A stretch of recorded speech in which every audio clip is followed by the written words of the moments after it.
Hi everybody, welcome to this month's tutorial, when to eat, when to train and other cardio myths. I can't believe I'm writing yet another article on cardio myths. It seems these myths have been around for decades and they just don't seem to go away. The truth seems to never filter down to the health club and gym level. In addition, myths are perpetuated by the media and uneducated trainers. They get recycled back and forth. I suppose fitness myths are the same as other myths, like the Loch Ness Monster. They make for interesting reading and storytelling. I was taught to dispel myths in 3 easy steps. Number 1, identify the myth. Number 2, understand where it was spawned from. Number 3, dispel it with education. Myth number 1, cardio first thing in the morning on an empty stomach. This myth is left over from the 1980s and the Body for Life program. It states you burn more fat by doing cardio on an empty stomach. The ironic thing about myths, just like other folklore, is there's always some truth in them, but taken out of context they're incorrect. Yes, you will burn more fat because you have less available carbs after an overnight fast. But is it really the total amount of fat burnt that's important? Or do you think it's the total calories burnt for that workout and the whole day? Of course it's the total calories burnt that's more important, because at the end of the day, it's your calorie deficit that determines fat loss and not what took place in that workout. An interesting case in point is you burn mostly fat, about 80%, while you're sleeping and sitting during the day. But you obviously don't burn a whole lot of calories sitting or sleeping. As your intensity of activity increases, you burn less fat as a percentage and more carbs. I'll talk about this more a bit later. Weight training burns mostly carbs. So if you put on your blinkers and you only concentrate on what you burn during one workout, but you don't look at the whole day, you miss the lion's share of the weight loss formula. Let me explain. If you consumed 1500 calories a day, would it not make sense to eat before you train so you had more energy? If you had more energy, you would burn more calories and fat anyway.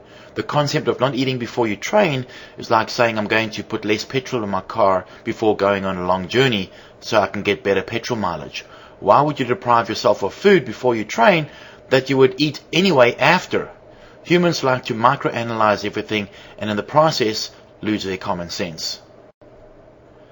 Let's take a quick look at how things can be completely untrue when taken out of context. Number 1, insulin stores fat. Okay, do you think you might be eating too much, or is it just the insulin?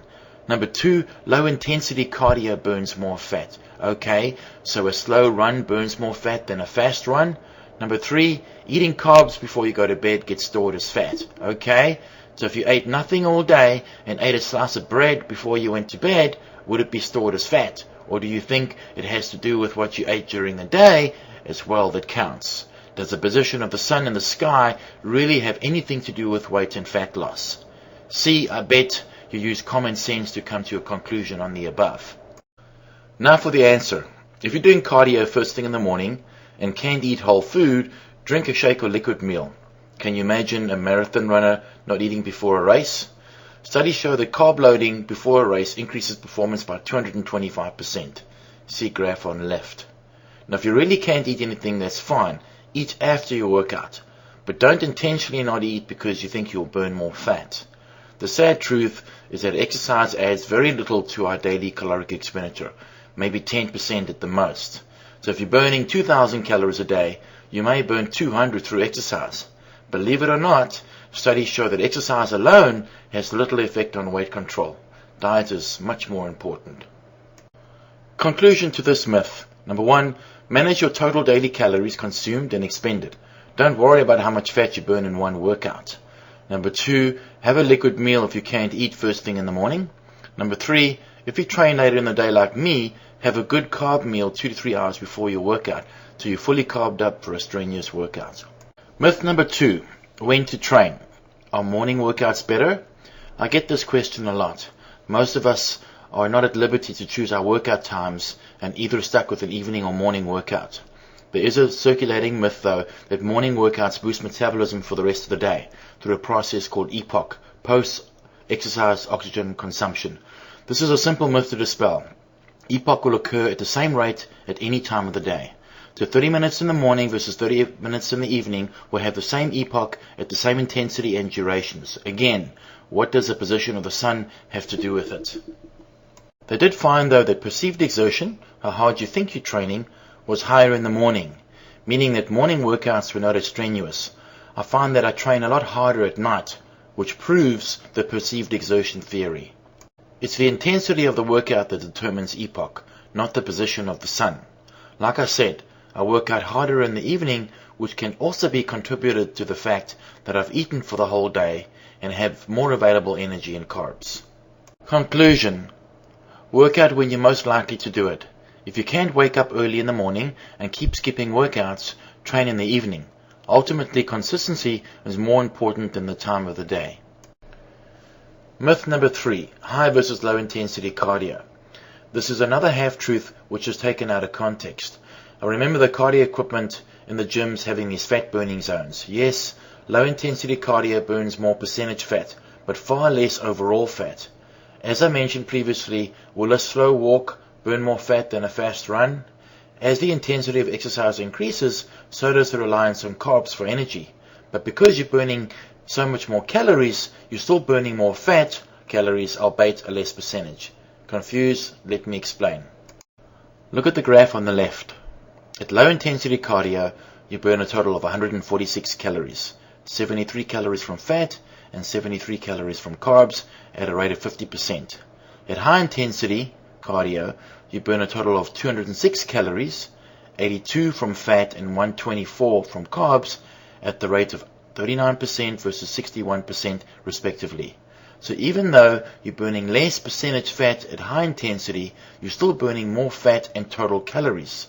As I have mentioned, it's all about calories at the end of the day. An analogy I often use is the smaller piece of the big cake is still bigger than the big piece of the small cake. Now you can see how easy it is to get misled. And finally, myth number 4. High intensity cardio burns muscle. I briefly want to touch on this last myth. Bodybuilders seem to think that high intensity cardio will cause muscle loss. Firstly, the only time bodybuilders do cardio is pre-contest. So they're already in a caloric deficit to lose fat and get ripped. Now, if your deficit is too large, greater than 500, you will lose muscle regardless. So it's not the cardio that causes muscle loss, but the degree of the energy deficit. Even if you did not do cardio, you would still lose muscle during a severe caloric deficit. That's why I suggest to pre-contest bodybuilders to start preparing months before and don't bulk up too much in the off-season. If they leave it too late and have to starve themselves or do lots of cardio to get ready in time, they will lose muscle. The reason this happens is during a severe caloric deficit, the body draws on both fat and muscle for energy. The body is smart. It knows if it gets rid of what needs calories, it needs less food. Fat is calories. You don't need to feed calories to it. Muscle is what uses calories. So by getting rid of it, you can survive on less food. So high intensity cardio doesn't burn muscle. A severe caloric deficit through excessive cardio exercise or dieting causes muscle loss. Remember, high intensity cardio burns more calories. This is why bodybuilders may perceive it to cause muscle loss. Let's say you burn 300 calories doing cardio on the treadmill. If you ran at high intensity, you could burn it in 20 minutes. If you walk at low intensity, it could take you 30 minutes. The high intensity wouldn't make you lose muscle more than the low intensity. The only real difference is that you saved yourself 10 minutes of cardio time. Conclusion. You can see from the 4 myths how information can be misinterpreted and downright wrong. When a small piece of the puzzle is taken out of the bigger picture and microanalyzed, it often loses its true meaning and identity. I hope this clears up some of the cardio myths once and for all, but I'm sure there'll be more. Until next time, this is Hilton.